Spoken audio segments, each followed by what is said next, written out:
বিরোধিতায় জ্বলছে বাংলার একাধিক জায়গা। মুর্শিদাবাদের শামশেরগঞ্জ, সুতি, ধুলিয়ার একাধিক জায়গা ক্ষতিগ্রস্ত। আর এই নিয়ে মমতার পুলিশ ব্যর্থ। কার্যত একথায় বারবার সুর চড়িয়ে বলেছেন বিরোধীরা। আর এবারে বিস্ফোরক অভিযোগ করছেন তৃণমূলেরই বিধায়ক হুমায়ুন কবির। এর পাশাপাশি মমতা বন্দ্যোপাধ্যায়ের পুলিশ যে ব্যর্থ সে কথা আরো একবার মনে করিয়ে দিলেন কংগ্রেস নেতা অধীর রঞ্জন চৌধুরী।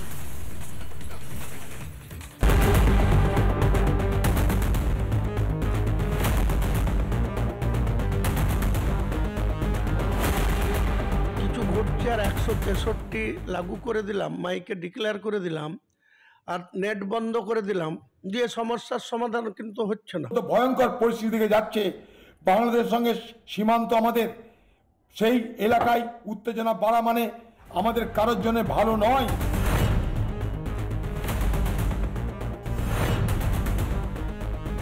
ওয়াকফ বিরোধিতার নামে অশান্তি চরমে, প্রাণ যাচ্ছে, গাড়ি পুড়ছে। এক জায়গায় ধামাচাপা দেওয়ার চেষ্টা করছে শাসক, ঠিক তখনই নতুন জায়গায় আগুন জ্বলছে। এ নিয়ে প্রথম থেকেই সুর চড়িয়েছে বিজেপি। জোরালো দাবি উঠেছে 355 ধারা জারির। গোটা পরিস্থিতি নিয়ে ঘরে বাইরে আরো চাপ বাড়ছে শাসকের।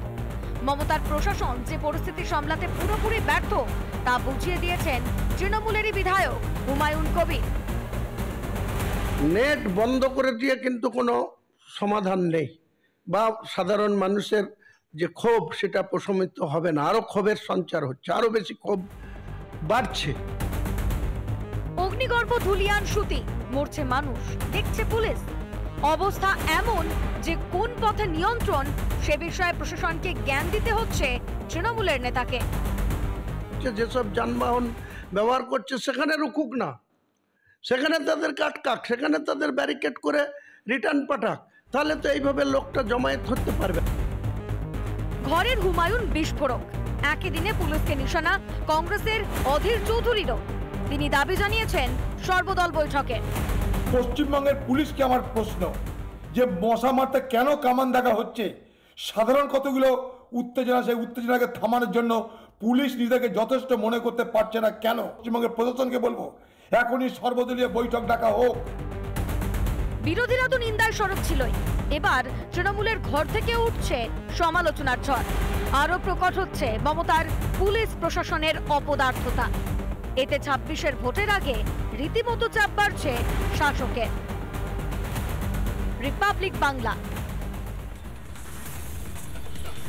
অগ্নিগর্ভ, মুর্শিদাবাদ। ওয়াকফ বিরোধিতায় জ্বলছে আগুন। এখনো পর্যন্ত 3 জনের মৃত্যুর খবর পাওয়া যাচ্ছে। এমতো পরিস্থিতিতে মুর্শিদাবাদকে ঠান্ডা করা হোক, শান্ত করা হোক, এই দাবি বারবার করছে বিরোধীরা। অবিলম্বে 355 ধারা জারির দাবিও তুলেছেন তারা। আর অপরদিকে পরিস্থিতি সামাল দিতে না পেরে পাল্টা বিজেপির ঘাড়েই দোষ চাপাতে ব্যস্ত এ রাজ্যের শাসক দল তৃণমূল। দেখুন।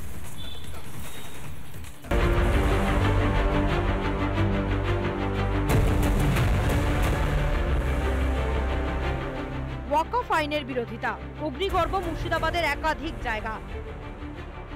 শুধু মুর্শিদাবাদ নয়, প্রতিবাদের নামে সংক্রমণের মতো অশান্তি ছড়াচ্ছে দিকে দিকে।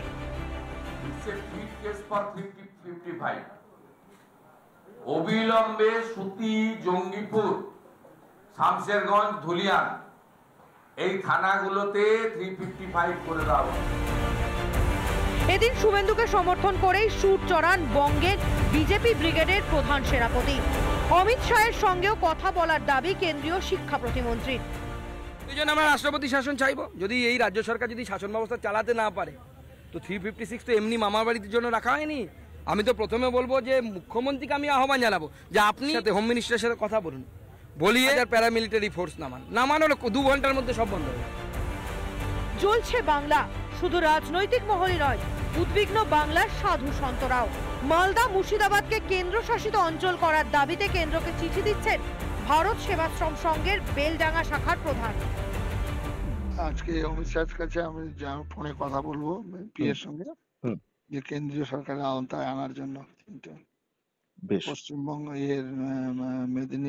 মালদা, মুর্শিদাবাদ, এটা কি মানে কেন্দ্রশাসিত অঞ্চলের দাবি করবেন?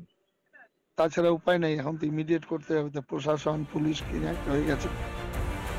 এই অবস্থায় রাজধর্ম পালন না করে অশান্তির যাবতীয় দায় বিজেপির ঘাড়ে চাপাতে ব্যস্ত সরকার পক্ষ। কিন্তু এটা সাম্প্রদায়িক সম্প্রীতির মাটি, এখানে ধড়াম করে পুলিশ কারোর উপর গুলি চালায় না, বুলডোজার রাজ হয় না, তাই এখানে লাফালাফি বেশি এবং বিজেপির উস্কানিতেই লাফালাফি হচ্ছে। এদিকে ঘোলা জলে মাছ ধরতে নেমে পড়েছে আইএসএফ। যে বা যারা হিংসার সাথে জড়িত তাদেরকে চিহ্নিত করে তাদেরকে গ্রেফতার করা হোক। সেটা মন্দির আক্রমণ করেছে যারা, তাদেরকে হোক, যারা মসজিদ আক্রমণ করেছে তাদেরকে হোক। অশান্ত বাংলা, এই পরিস্থিতিতে যে অনেকেই সুযোগ নেওয়ার চেষ্টা করবে তা বলাই যায়।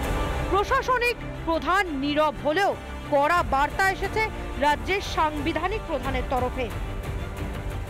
And the Chief Secretary has assured that government is taking very stern action against the miscreants and will not allow disturbances to escalate.